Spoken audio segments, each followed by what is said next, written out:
Pasukan Rusia yang ada di kota Kherson, Ukraina Selatan diperintahkan untuk segera mundur pada Rabu 9 November. Perintah ini dikeluarkan langsung oleh Menteri Pertahanan Rusia Sergei Shoigu. Penarikan pasukan dilakukan setelah militer Ukraina berhasil memukul mundur tentara Rusia yang merebut wilayah tersebut. Untuk diketahui, Ukraina dalam beberapa pekan terakhir berhasil merebut kembali pedesaan yang ada di sekitar Kherson. Sebelumnya, warga sipil yang ada di Kherson juga telah diminta untuk keluar dari wilayah itu. Total, ada sebanyak 115.000 warga yang dipindahkan dari tepi sungai Dnipro itu. Dalam pernyataannya di televisi, Komandan Rusia di Ukraina, Jenderal Sergei Surovikin, mengungkapkan bahwa tak mungkin lagi menjaga Kherson. Surovikin pun mengakui keputusan ini adalah hal yang sulit. Ditambahkan olehnya, Moskow akan mempertahankan hal yang paling penting untuk mereka, seperti nasib prajurit dan efektivitas tempur kelompok pasukan. Sebelum pengumuman penarikan pasukan, jembatan utama di jalur keluar dari kota Kherson diledakkan. Diduga Rusia mendalangi aksi penghancuran itu sebagai persiapan mundur.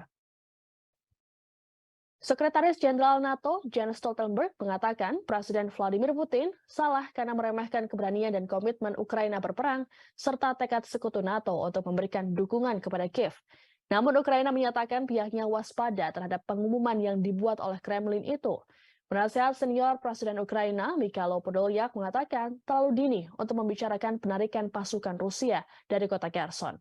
Menurutnya, pengelompokan angkatan bersenjata Federasi Rusia sedang dipertahankan di kota dan bahwa tenaga kerja tambahan sedang ditarik ke wilayah tersebut. Kherson sendiri merupakan satu dari 4 wilayah Ukraina yang dicaplok oleh Presiden Vladimir Putin pada September lalu. Dalam sebuah upacara, Putin mengatakan keempat wilayah itu selamanya menjadi bagian dari Rusia. Mundurnya pasukan dari kota ini akan menuai kritik terhadap pemimpin Rusia, menyusul mobilisasi militer yang kontroversial beberapa waktu lalu. Menurut analis militer Rob Lee, penarikan pasukan dari Kherson dapat menempatkan Rusia di posisi yang paling kuat untuk mempertahankan garis depannya di selatan dan timur Ukraina. Namun, ini tergantung pada seberapa efisien dan aman Rusia dapat menarik pasukannya serta peralatannya dari sana. Menurutnya, menyerahkan Kherson ke Ukraina akan menempatkan Crimea yang dicaplok Rusia dalam jangkauan sistem peluru kendali Ukraina dan roket HIMARS Amerika Serikat. Hilangnya kota itu merupakan pukulan besar bagi Putin sebagai panglima tertinggi Rusia.